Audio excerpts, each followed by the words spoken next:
Most gardeners don't have a fertility problem, they have a biology problem. They keep dumping fertilizer onto dead, compacted soil and then wonder why yields plateau, pests increase, and plants look tired by mid-season. I've made that mistake myself in raised beds that looked rich and dark on the surface, but were biologically inactive underneath. The result was shallow roots, inconsistent growth, and constant dependence on inputs just to maintain average production.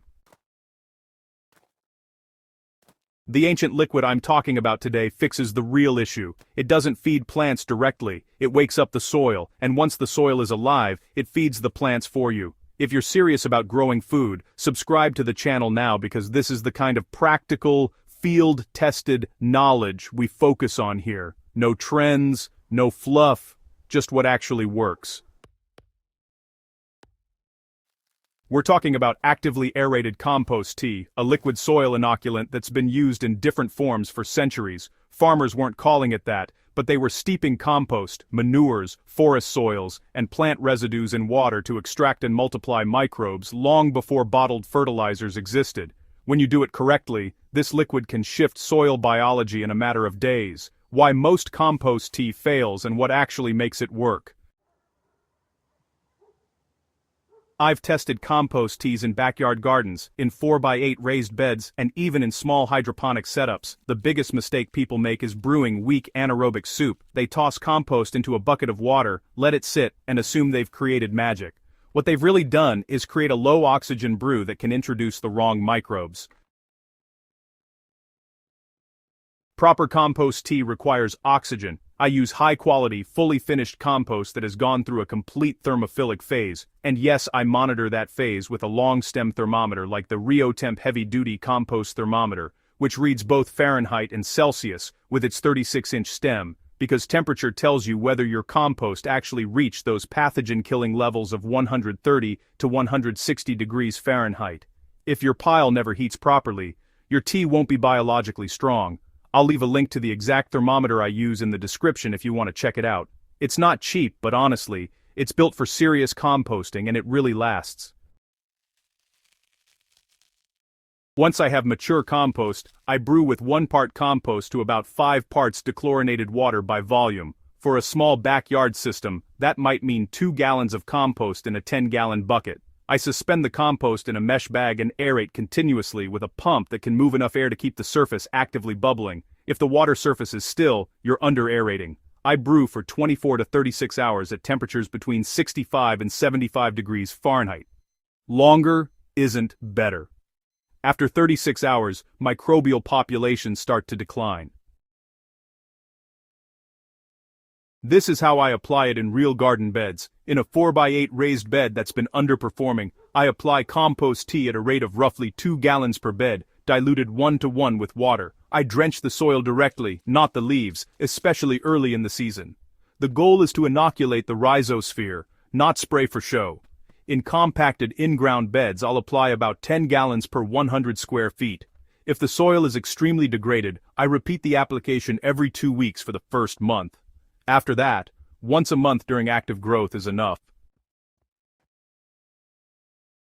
Within 2 to 3 weeks I start noticing darker soil, better aggregation, and improved moisture retention. Earthworms return. That's not anecdotal optimism, that's visible change. In hydroponic systems it's different. You cannot dump full-strength compost tea into a sterile hydroponic reservoir and expect balance. But in low-input, biologically managed systems, I've used filtered compost tea at a 1-to-20 dilution added directly to media-based systems like cocoa or perlite mixes. It stabilizes root zones and reduces pathogen outbreaks, especially pythium pressure in warm conditions. If you're running a fully sterile salt-based hydro system, this approach isn't compatible. Biology and sterility don't mix. You choose one path or the other. This is what actually happens when soil comes back to life. When you apply actively aerated compost tea to depleted soil, you're introducing bacteria, fungi, protozoa, and beneficial nematodes. These organisms cycle nutrients that are already present but locked up. Phosphorus becomes more available. Nitrogen mineralization stabilizes. Micronutrients stop being theoretical numbers on a soil test and start becoming usable. I've taken beds that required heavy nitrogen inputs every 3 weeks and cut that by half within 1 season just by restoring microbial activity. The plants didn't just grow bigger, they grew steadier, less tip burn, fewer pest outbreaks, more consistent fruit set. But let me correct a common myth. Compost tea is not a replacement for compost, it's an accelerator. If your soil is pure sand with no organic matter, tea alone won't build structure. You still need compost, mulch, and root exudates feeding the system. Tea speeds up biological establishment, it doesn't create organic matter from nothing. Here's where most gardeners get lazy. They brew tea once, apply it, and expect permanent change. Biology requires food. I always follow compost tea applications with a 2-inch mulch layer. Straw, shredded leaves, or chopped cover crop residue all work.